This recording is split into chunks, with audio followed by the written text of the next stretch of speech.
Hello students, मैं हूं रवि कुमार सक्सेना। आपका अपना प्यारा चैनल नंबर 1 क्लासेस में आपका स्वागत है। आज जो है हम इंजीनियरिंग मैकेनिक्स में जो है MCQ लेके आए हैं। तो ध्यान दीजिए स्टूडेंट्स, आपका जो एग्ज़ाम होता है SBT का, उसमें जो है टोटल जो है 70 मार्क्स का एग्ज़ाम होता है, ठीक है। उसमें से जो है 20 मार्क्स का जो है आपका MCQ रहता है। 20 मार्क्स का कितना रहता है? MCQ रहता है। पास मार्क्स के लिए आपको चाहिए 28 नंबर, ठीक है। पास के लिए चाहिए 28 नंबर, 20 मार्क्स जो है MCQ है।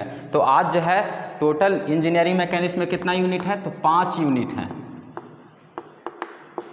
टोटल यूनिट है 5, उसमें से 20 मार्क्स का जो है MCQ आएगा। तो पिछला जो है 3 बैच को अभी हम पढ़ा चुके हैं, ठीक है। 3 बैच को जो है अभी तक जो है हम पढ़ाए हैं, जिसमें से जो है हमने जो है MCQ दिया था, ठीक है। तो 3 बैच में जो है पहला बैच का जो है जितना हम MCQ दिए थे उसमें से जो है 19 MCQ आ गया था। 20 में से जो है कितना आ गया? 19 आ गया, ठीक है। दूसरा बैच में जो है 18 MCQ जो है सेम टू सेम आ गया, ठीक है। तीसरा बैच के लिए भी जो है 18 MCQ जो है सेम टू सेम आ गया, ठीक है। तो आज जो है आपको फिर से हम MCQ दे रहे हैं। टोटल मेरे पास MCQ है 50, ठीक है। 50 MCQ यानी कि 5 यूनिट में आपको जो है 50 MCQ दे रहे हैं। 20 में से जो है आपको हम भरोसा दिलाते हैं, ठीक है। 17 से 20 जो है ज़रूर जो है 100% लड़ेगा, ठीक है। 17 से 20 MCQ जो है एग्ज़ाम में जो है 100% लड़ जाएगा। यानी कि आपको पास होने के लिए इंजीनियरिंग मैकेनिक्स में चिंता करना ही की ज़रूरत नहीं है, क्योंकि MCQ अगर आपका आ जाएगा 17-20 नंबर तो आप जो है आराम से पास हो सकते हैं। चलिए, तो हम शुरुआत करते हैं यूनिट 1। तो शुरुआत करते हैं यूनिट 1 से, ठीक है। तो क्वेश्चन को देखिए। पहला क्वेश्चन है वेक्टर क्वांटिटी हैज़। तो वेक्टर क्वांटिटी के पास क्या होता है? तो वेक्टर सबसे पहले किसको बोलते हैं? The quantity which has both magnitude and direction is known as vector quantity. तो यहाँ पर ऑप्शन कौन सा होगा? यानी कि ध्यान दीजिए, पहला ऑप्शन है मैग्नीट्यूड ओनली, दूसरा ऑप्शन है डायरेक्शन ओनली, और तीसरा ऑप्शन है मैग्नीट्यूड एंड डायरेक्शन बोथ। यानी कि आपका आंसर हो जाएगा C, ठीक है। Magnitude and direction both. Vector के पास जो है मैग्नीट्यूड भी होता है, डायरेक्शन भी होता है। चलिए, नेक्स्ट क्वेश्चन है forces whose line of action passes through the common point are called dash dash dash forces. यानी कि वैसा फोर्स जो एक ही पॉइंट पर मिलता है, ठीक है। यहाँ पर लिखा हुआ है कॉमन पॉइंट, तो उसको हम लोग कौन सा फोर्स बोलते हैं? कंकरेंट फोर्स बोलते हैं। वैसा फोर्स जो एक पॉइंट पर मिलता है उसे हम बोलते हैं कंकरेंट फोर्स। तो इसका आंसर क्या हो जाएगा? A हो जाएगा, ठीक है। कंकरेंट फोर्स, इसका आंसर आपका हो जाएगा A, कंकरेंट फोर्स। चलिए नेक्स्ट क्वेश्चन की ओर चलते हैं। A couple is form by, पहला ऑप्शन है 2 equal and like parallel forces, 2 equal and unlike parallel forces, both A and C, and last में दिया है नन ऑफ दिस। तो कपल जो है 2 equal and unlike parallel forces होता है, ठीक है। कपल क्या है? दोनों जो है इक्वल फोर्स रहेगा, लेकिन दोनों का जो है डायरेक्शन जो है अलग रहेगा। यानी कि आपका ऑप्शन जो हो जाएगा second number, B number, 2 equal and unlike parallel forces. कोई डाउट है? नहीं। चलिए नेक्स्ट क्वेश्चन। नेक्स्ट क्वेश्चन है SI unit of force is pascal, Tesla, Newton, joule. तो फोर्स का SI यूनिट क्या होता है? तो सबको जानते हैं न्यूटन होता है, इसलिए आपका ऑप्शन हो जाएगा C, न्यूटन। नेक्स्ट क्वेश्चन है the component of force P at right angle to its direction will be 0, 2P, 0.5, 0.5P, 1.4P। तो ध्यान दीजिए, यहाँ पर जो है एंगल दिया हुआ है 90 डिग्री। कितना दिया हुआ है? 90 डिग्री, क्योंकि राइट एंगल लिखा हुआ है, ठीक है। तो ध्यान दीजिए, फार्मूला आपका क्या होता है? फार्मूला में जो है cos थीटा आता है, ठीक है। तो cos 90 का वैल्यू क्या होता है? तो cos 90 इक्वल टू होता है 0, ठीक है। तो 0 को अगर किसी भी नंबर से मल्टीप्लाई करेंगे तो क्या हो जाएगा? 0 हो जाएगा। यानी कि इसका आंसर आपका हो जाएगा A, 0। Next question, branch of mechanics which relates the body at rest is called, ठीक है। तो जो बॉडी रेस्ट में रहे उसको हम लोग बोलते हैं स्टैटिक्स। क्या बोलते हैं? स्टैटिक्स, ठीक है। अगर मोशन में रहेगा तो उसको हम लोग क्या बोलते हैं? डायनामिक। यानी इसका आंसर क्या हो जाएगा? आंसर हो जाएगा B, the branch of mechanics which relates the body at rest is called static. Next question, the resultant of 2 forces P and Q acting at an angle of theta is. तो इसका formula क्या होगा? ठीक है। तो resultant का formula क्या होता है? R equal to root under P square plus Q square plus 2PQ cos theta, ठीक है। ये फार्मूला होता है। तो ये ऑप्शन किस में दिया हुआ है? अंडर रूट चढ़ाया हुआ है, पूरा में जो है अंडर रूट चढ़ाया हुआ है, यानी कि पहला दिया है P square plus Q square plus 2pq sine theta, तो ये तो नहीं होगा। दूसरा नंबर देखिए P square plus Q square plus 2p cos theta, यानी कि ये आपका आंसर बी होगा। ठीक है, तो इसका आंसर क्या हो जाएगा, बी हो जाएगा। नेक्स्ट क्वेश्चन देखेंगे। नेक्स्ट क्वेश्चन है the effect of moment on body is to move it, to turn it, both A and B, none of these. तो मोमेंट क्या है, मोमेंट जो है टर्निंग इफेक्ट है, मोमेंट क्या है, टर्निंग इफेक्ट है, और बॉडी को क्या करता है, टर्न के साथ साथ जो है मूव भी करता है, यानी कि इसका ऑप्शन हो जाएगा both A and B, both A and B. Next question, a body which does not deform under the normal load is called elastic body, plastic body, rigid body, flexible body. वैसा body जो normal load पर जो है deform नहीं करता है उसको हम लोग बोलते हैं रिजिड बॉडी, उसको हम लोग क्या बोलते हैं, रिजिड बॉडी, यानी कि आपका आंसर हो जाएगा C, C is a correct answer, rigid body. Next question है which of the following is a scalar quantity, which of the following is a scalar quantity. तो स्केलर किसको बोलते हैं, जिसके पास केवल मैग्नीट्यूड हो, ठीक है, केवल मैग्नीट्यूड हो, उसे हम बोलते हैं स्केलर। तो ध्यान दीजिए वेलोसिटी, तो वेलोसिटी का फार्मूला यूनिट क्या होता है, मीटर पर सेकेंड, यानी इसके पास जो है मैग्नीट्यूड भी है, डायरेक्शन भी है, तो ये नहीं होगा। दूसरा है एक्सेलरेशन, मीटर पर सेकेंड स्क्वायर, यानी ये भी नहीं होगा। तीसरा है फोर्स, फोर्स का यूनिट भी होता है और डायरेक्शन भी होता है, ये भी नहीं होगा, यानी कि इसका आंसर क्या हो जाएगा, नन ऑफ दीज। ठीक है, तो आंसर हो जाएगा answer D, none of these. Next question है which of the following is scalar quantity. Same question है लेकिन जो है डेटा को चेंज कर दिया है। तो पहला नंबर दिया है फोर्स, तो फोर्स तो नहीं होगा क्योंकि इसका यूनिट होता है न्यूटन और फोर्स का जो है डायरेक्शन भी होता है, तो ये नहीं होगा। वेलोसिटी भी नहीं होगा, मीटर पर सेकेंड होता है, ये भी नहीं होगा। मास, मास क्या है, स्केलर क्वांटिटी है, इसके पास जो है केवल मैग्नीट्यूड है, क्या है, केवल मैग्नीट्यूड है, यानी कि आपका आंसर कौन सा हो जाएगा, सी, स्केलर क्वांटिटी मास है। ठीक है, चलिए नेक्स्ट क्वेश्चन हम लोग जाएंगे। Next question, force system may be classified as collinear, concurrent and non concurrent, coplanar, all of the above. इसका जो है आंसर हो जाएगा ऑल ऑफ द एबव, क्योंकि फोर्स सिस्टम जो है हम आपको पढ़ाए थे, ये तीनों जो है फोर्स सिस्टम के अंदर में ही आएगा। Coplanar forces, concurrent forces, coplanar non concurrent, सारा जो है फोर्स सिस्टम के अंदर में आएगा, तो इसका आंसर हो जाएगा all of the above. Next question में जाएंगे। The SI unit of mass is, mass का एसआई यूनिट क्या होता है, kilogram, gram, both A and B, none of this. तो मास का जो है एसआई यूनिट स्टूडेंट्स किलोग्राम होता है, यानी केजी होता है, तो इसका आंसर क्या हो जाएगा, आंसर नंबर ए।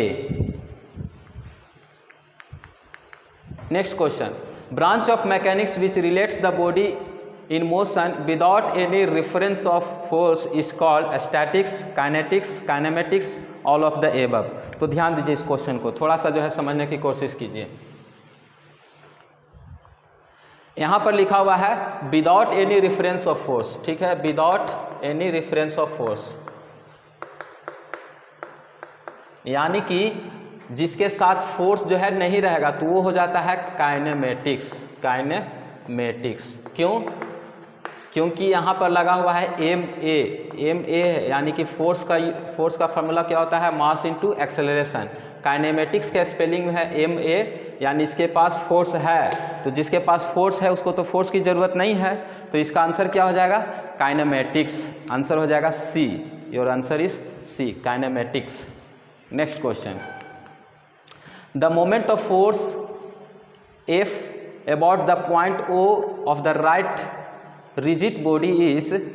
तो मोमेंट का फार्मूला क्या होता है, तो मोमेंट का फार्मूला होता है force into perpendicular distance, force into perpendicular distance. तो यहाँ पर डिस्टेंस दिया है गामा, ठीक है, फोर्स इनटू परपेंडिकुलर डिस्टेंस यानी कि गामा दिया है, यानी कि आपका आंसर क्या हो जाएगा, तो पहला जो है ऑप्शन दिया है गामा डॉट एफ, दूसरा में दिया है गामा इंटू एफ, तो आपका आंसर हो जाएगा बी, आंसर बी हो जाएगा। ठीक है, next question, Varignon's theorem is applicable to dash dash dash forces. ठीक है, तो वेरिग्नस थ्योरम जो है याद रखिएगा स्टूडेंट्स, वेरिग्नस थ्योरम जो है केवल जो है कंकरेंट फोर्स के लिए ही अप्लीकेबल होता है, क्योंकि वेरिगनस थ्योरम का जो है पहला लाइन आपको कहता है इफ़ 2 या 3 कंकरेंट फोर्सेस, यानी कि कंकरेंट फोर्स रहेगा तभी जो है वेरिगनस थ्योरम जो है अप्लीकेबल है। तो यहाँ पर कंकरेंट जो है ऑप्शन नहीं दिया है, इसलिए आपका क्या हो जाएगा, नन ऑफ दिस। चलिए यूनिट 1 जो है ख़त्म हो चुका है, अब हम जाते हैं यूनिट नंबर 2। तो यूनिट नंबर 2 क्या है, लैमिस थ्योरम है और जो है आपका जो है बीम का प्रॉब्लम है। ठीक है, तो बीम और लैमिस थ्योरम के ऊपर हम लोग MCQ देखेंगे। पहला question, the necessary condition of equilibrium body is, तो बॉडी अगर इक्विलिब्रियम में रहेगा तो समेशन ऑफ हॉरिजॉन्टल फोर्स 0 होना चाहिए, समेशन ऑफ वर्टिकल फोर्स भी 0 होना चाहिए और समेशन ऑफ मोमेंट भी 0 होना चाहिए। ये तीनों जो है कंडीशन होना ही चाहिए, यानी कि इसका आंसर क्या हो जाएगा, all of the above. Answer D, all of the above. Next question, a beam which is fixed at one end and free at another end is known as, यानी कि मान लीजिए एक बीम है, एक तरफ से फिक्स्ड है दूसरा तरफ से फ्री है, तो इसको कौन सा बीम बोलेंगे, तो ये हो जाएगा कैंटिलीवर बीम। तो कैंटिलीवर बीम जो है सी में ऑप्शन दिया है, आपका ऑप्शन हो जाएगा सी। ठीक है, cantilever beam. Next question, the number of reaction component possible at roller support for a general loading is 1, 2, 3 none of this. तो इस क्वेश्चन को थोड़ा सा ध्यान दीजिए, बहुत सारा स्टूडेंट जो है कंफ्यूज कर जाते हैं। ठीक है, तो रोलर के लिए केवल एक सपोर्ट होता है। कितना सपोर्ट होता है, रोलर के लिए ओनली 1 सपोर्ट, और हिंज रहेगा तो 2 सपोर्ट होता है। ध्यान दीजिएगा स्टूडेंट्स, ये पॉइंट को आप याद रखिएगा, रोलर के लिए 1 सपोर्ट, हिंज के लिए 2 सपोर्ट। तो यहाँ पर फिलहाल आपको जो है रोलर पूछ रहा है, तो इसका आंसर हो जाएगा 1 is your correct answer. Next question, तो नेक्स्ट क्वेश्चन पूछ रहा है the number of reaction component possible eight hinge support for a general loading. तो यहाँ पर पूछ दिया हिंज सपोर्ट में जो है कितना जो है रिएक्शन होता है, तो हिंज के लिए अभी हम बताएं 2 होता है। ठीक है, इसका ऑप्शन क्या हो जाएगा, B, option number B, 2। Next question, the load which is distributed uniformly over the length of the beam is known as, यानी कि वैसा लोड जो पूरा लेंथ में जो है डिस्ट्रीब्यूटेड रहेगा उसको हम लोग क्या बोलते हैं, तो UDL, यूनिफॉर्मली डिस्ट्रीब्यूटेड लोड। तो ये कितना में ऑप्शन दिया है, सेकेंड नंबर में दिया है, यानी कि आपका आंसर क्या हो जाएगा, second, UDL। Next question, FBD means, FBD का फुल फॉर्म क्या होता है, तो FBD का फुल फॉर्म होता है फ्री बॉडी डायग्राम। FBD का मैकेनिज्म में जो है फुल फॉर्म क्या होता है, फ्री बॉडी डायग्राम। तो आपका ऑप्शन हो जाएगा option number C, free body diagram. Next question है, if 2 equal forces of magnitude P act at right angle to each other then their resultant will be √3P, √2P, 0.5P and 0.5P and 2P। तो ध्यान दीजिए, angle कितना दिया हुआ है, right angle, यानी कि 90 डिग्री एंगल दिया है, 90 डिग्री। बोल रहा है 2 इक्वल फोर्सेस, तो मान लीजिए एक फोर्स P है तो दूसरा का फोर्स भी तो P न होगा, 2 इक्वल फोर्सेस। तो फार्मूला क्या होता है रिजल्टेंट का, R = √P² प्लस Q²। तो Q का वैल्यू भी क्या रखेंगे, P² प्लस 2P, Q के जगह पर भी P रखेंगे, इंटू cos 90 डिग्री का वैल्यू क्या होता है, तो 0। तो ये पूरा टर्म क्या हो जाएगा, 0 हो जाएगा। तो R = हो जाएगा 2P²√।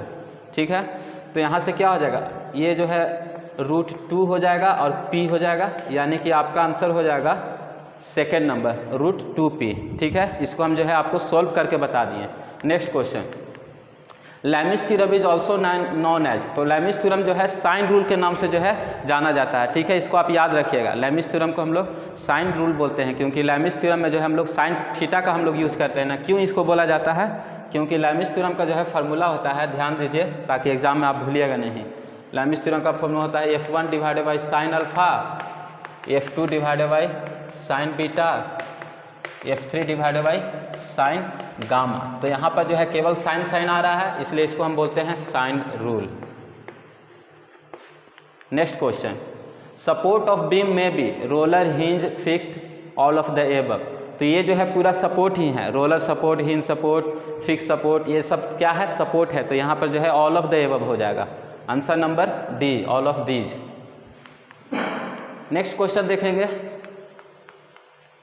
two unequal forces are acting at angle 180 degree, their resultant will be maximum, minimum, both A and B, none of these। तो यहाँ पर ध्यान दीजिए, पिछला क्वेश्चन में था टू इक्वल फोर्सेस, यहाँ पर बोल रहा है टू अनइक्वल फोर्सेस, यानी मान लीजिए एक फोर्स है P, एक फोर्स है Q, तो दोनों तो अनइक्वल है क्योंकि एक P मान लिए Q मान लिए, और यहाँ पर रिजल्टेंट एंगल दिया हुआ है 180 डिग्री, ठीक है। तो फार्मूला हो जाएगा P square plus Q square plus 2PQ cos 180 degree. तो कॉस 180 डिग्री का वैल्यू क्या होता है, तो कॉस 180 डिग्री का वैल्यू होता है -1। तो जो -1 होगा तो ये क्या हो जाएगा, मिनिमम हो जाएगा, ठीक है, यानी कि आपका आंसर हो जाएगा B, minimum. Next question, a beam which one end is hinged and another end is roller is known as dash dash dash beam. उसको हम लोग बोलते हैं सिंपली सपोर्टेड बीम, यानी कि जिसके पास जो है एक हिंज रहेगा, सिंपली सपोर्टेड बीम इस तरह से रहता है, और एक जो है रोलर रहता है, तो इसको हम लोग बोलते हैं सिंपली सपोर्टेड बीम, SSB। यानी कि आपका ऑप्शन क्या हो जाएगा, answer number A, simply support. Next question को ध्यान देंगे। नेक्स्ट क्वेश्चन है लिमिटिंग फ्रिक्शन, यहाँ पर फंक्शन लिखा गया है, फ्रिक्शन कर लीजिएगा, ठीक है। Limiting friction if normal reaction between the two surface are and coefficient of friction mu has the relation. तो फ्रिक्शन का फॉर्मूला क्या होता है, F equal to mu into R, ठीक है। तो ये ऑप्शन किस में दिया हुआ है, तो आपका जो है ऑप्शन नंबर बी हो जाएगा, F equal to mu into R, friction का formula. Next question, the SI unit of coefficient of friction is, तो कोएफिशिएंट ऑफ फ्रिक्शन का जो है यूनिट नहीं होता है, ये क्या है, यूनिट लेस होता है, ठीक है, यानी कि आपका ऑप्शन हो जाएगा डी। ध्यान दीजिए स्टूडेंट्स, कोएफिशिएंट ऑफ फ्रिक्शन का यूनिट नहीं होता है, आंसर हो जाएगा डी। नेक्स्ट क्वेश्चन है sliding friction is dash dash dash limiting friction, तो इसका ऑप्शन हो जाएगा लेस देन, ठीक है। स्लाइडिंग फ्रिक्शन जो है हमेशा जो है कम होता है लिमिटिंग फ्रिक्शन से, याद रखिएगा, ठीक है। इसका ऑप्शन क्या हो जाएगा, लेस देन, यानी कि आंसर हो जाएगा ए, ठीक है। नेक्स्ट क्वेश्चन, फ्रिक्शन में B static friction, sliding friction, rolling friction, all of the above.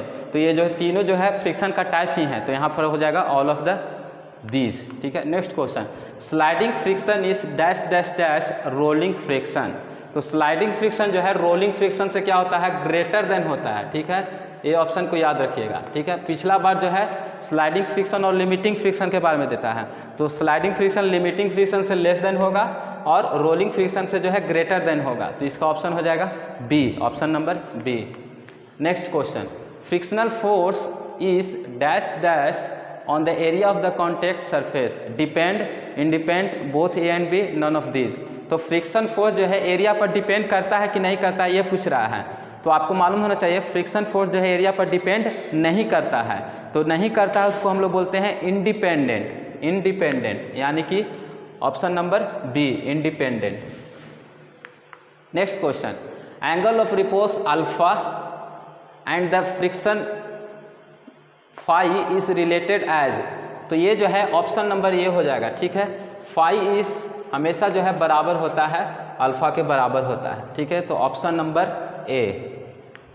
Next question, force of friction depend upon the, अभी बताएं किस पे डिपेंड करता है, तो nature of surface of contact पर डिपेंड करता है, कैसा सरफेस है, स्मूथ है कि रफ है, ठीक है। फोर्स ऑफ फ्रिक्शन जो है डिपेंड करता है nature of contact of surface के ऊपर, यानी कि option number B is your right, ठीक है। बी आंसर जो है यूनिट 3 खत्म हो चुका है, अब हम यूनिट 4 में जाते हैं। तो यूनिट 4 क्या है, यूनिट 4 जो है centre, centroid and centre of gravity है, तो उसमें जो है ज़्यादातर क्वेश्चन फार्मूला से रहता है, ठीक है। फार्मूला नहीं याद है तो आपसे नहीं बनेगा। पहला question, the centroid of triangle is, कहे ना क्वेश्चन जो है हमेशा फार्मूला से रहेगा, तो सेंट्रॉइड ऑफ ट्रायंगल क्या होता है, तो h/3 फ्रॉम बेस होता है, तो option number A, h/3 from base. Next question है centroid of semi circle of radius r from its base is at a distance of, तो इसका ऑप्शन आपका क्या हो जाएगा, दिया है 3r/4 पाई, 2r/4 पाई, 3r/5 पाई, 4r/3 पाई, तो इसका ऑप्शन जो हो जाएगा डी नंबर जो है सही है, ठीक है, 4r/3 पाई, ठीक है। फार्मूला को याद रखिएगा, फार्मूला सीट जो है आप जो है बुक में देख सकते हैं, ठीक है। Next question, centre of gravity of sphere lies at centre, ठीक है, हमेशा जो है सेंटर पर जो है स्फीयर का सेंटर पर जो है सेंटर ऑफ ग्रेविटी होगा। तो इसका ऑप्शन क्या हो जाएगा? Option number A. Next question है centre of gravity of hemisphere is a distance of dash dash dash from its base measure along the vertical radius R. इसका ऑप्शन क्या हो जाएगा आपका? बी नंबर जो है सही है, ठीक है, 3r/8, ठीक है, ये फार्मूला होता है 3r/8, ठीक है, किसके लिए? हेमिस्फीयर के लिए, ठीक है। बुक में जो है फार्मूला है, आप जो है उसको याद रख लीजिएगा, ठीक है, एक फार्मूला से जरूर रहेगा यूनिट नंबर 4 में। नेक्स्ट क्वेश्चन है centroid of circle lie at the, तो सेंट्रॉयड ऑफ सर्कल, सर्कल जो का जो है हमेशा जो है सेंट्रॉयड जो है सेंटर पर होता है। कहाँ होता है? सेंटर पर। इसका ऑप्शन क्या हो जाएगा? A, centre. नेक्स्ट क्वेश्चन है the centre of gravity of a plane lamina is not at geometrical centre if it is a, तो सर्कल का तो हमेशा जो है सेंटर होता है, तो सर्कल होगा नहीं। स्क्वायर का भी जो हमेशा सेंटर होता है, तो ये भी नहीं होगा। राइट एंगल ट्रायंगल, यानी राइट एंगल ट्रायंगल जो है इस तरह से होता है, यानी कि आपका आंसर क्या हो जाएगा? राइट एंगल ट्रायंगल, ठीक है, answer number C, right angle. जो है यूनिट नंबर 4 खत्म हो गया। अब लास्ट यूनिट है सिंपल मशीन, बहुत आसान जो है इससे क्वेश्चन आएगा, ठीक है। तो unit number 5 simple machine. A machine is said to be ideal if its efficiency is 100%। वैसा मशीन जिसके पास 100% एफिशिएंसी होता है उसको हम लोग क्या बोलते हैं? Ideal machine. नेक्स्ट क्वेश्चन है velocity ratio of third system of pulley having 3 पुली, ठीक है, यहाँ पर कितना है? 3 पुली है, ठीक है। तो जब 3 पुली रहेगा तो इसका वेलोसिटी रेशियो होता है 7, ठीक है। अगर जो है फर्स्ट सिस्टम ऑफ पुली रहेगा तो इसका जो है आपका वेलोसिटी रेशियो क्या होता है? 8 होता है, ये जो है याद रखिएगा, ठीक है। थर्ड सिस्टम के लिए 7, फर्स्ट सिस्टम के लिए 8। तो अभी जो है पूछ रहा है 3 पुली, ठीक है, थर्ड सिस्टम ऑफ पुली, तो इसका आंसर क्या हो जाएगा? 7। Mechanical advantage of machine is expressed as, mechanical advantage का फॉर्मूला क्या होता है? तो एम ए इक्वल टू क्या होता है? W/P, ठीक है, M A equal to mechanical advantage equal to W/P। W क्या है? लोड लिफ्टेड, P क्या है? एफर्ट अप्लाइड, यानी कि लोड डिवाइडेड बाई एफर्ट। आपका आंसर हो जाएगा A, load divided by effort. Next question velocity ratio of first system of pulley, ठीक है, हैविंग इट्स 3 पुली, तो इसका हम बताए थे, इसका क्या आंसर होगा? 8, इसका आंसर हो जाएगा 8, डी ऑप्शन होगा। A machine is said to be reversible when its efficiency is, किस मशीन को हम रिवर्सिबल बोलते हैं? जिसका जो है एफिशिएंसी जो है 50% से ज़्यादा होता है, ठीक है, उसको हम लोग क्या बोलते हैं? रिवर्सिबल मशीन, यानी कि ग्रेटर देन 50%। ऑप्शन नंबर ए।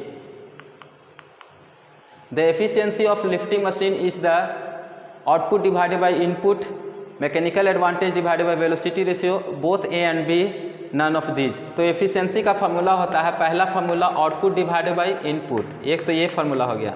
दूसरा फार्मूला होता है M A divided by V R. ये दोनों फार्मूला किसके लिए है? मैकेनिकल एफिशिएंसी के लिए है। तो यहाँ पर जो है दोनों फार्मूला यूज होता है एफिशिएंसी के लिए, यानी कि ऑप्शन हो जाएगा both A and B, both A and B. A screw jack is use to, तो स्क्रू जैक को हम लास्ट क्लास में बताए थे। स्क्रू जैक का हम लोग क्यों यूज़ करते हैं? लिफ्ट ए हेवी लोड के लिए, ठीक है, ज़्यादा लोड को उठाने के लिए। When a machine is its mechanical advantage is equal to its velocity ratio, then the machine is said to be reversible, self-locking machine, ideal machine। तो ध्यान दीजिए, यहाँ पर जो है अगर पूछ रहा है कि M A equal to V R हो जाए, एम ए इक्वल टू क्या हो जाए? वी आर हो जाए, तो क्या होगा? तो एफिशिएंसी का फॉर्मूला क्या होता है? M A divided by V R, यानी दोनों जब बराबर हो जाएगा तो एफिशिएंसी क्या हो जाएगा? 1 हो जाएगा। तो जिसका एफिशिएंसी 1 हो जाता है उसको हम लोग क्या बोलते हैं? आइडियल मशीन बोलते हैं, ठीक है। तो option number C, ideal machine, ठीक है, जिसका एफिशिएंसी 1 हो जाए या 100% हो जाए उसको हम लोग बोलते हैं आइडियल मशीन। इस प्रकार से आज के वीडियो लेक्चर में जो है हमने जो है 50 MCQ आपको बताया है इंजीनियरिंग मैकेनिक्स में। 5 यूनिट में से जो है 50 क्वेश्चन हम आपको दिए हैं, उसमें से जो है 17 से 18 क्वेश्चन 100% आना ही आना है। तो इस वीडियो लेक्चर को जो है आप आराम से देखिए, कॉपी पर लिख लीजिए, और अगर फिर भी अगर डाउट है तो आप हमें कमेंट करके बता सकते हैं। तब तक के लिए हम विदा लेते हैं, धन्यवाद।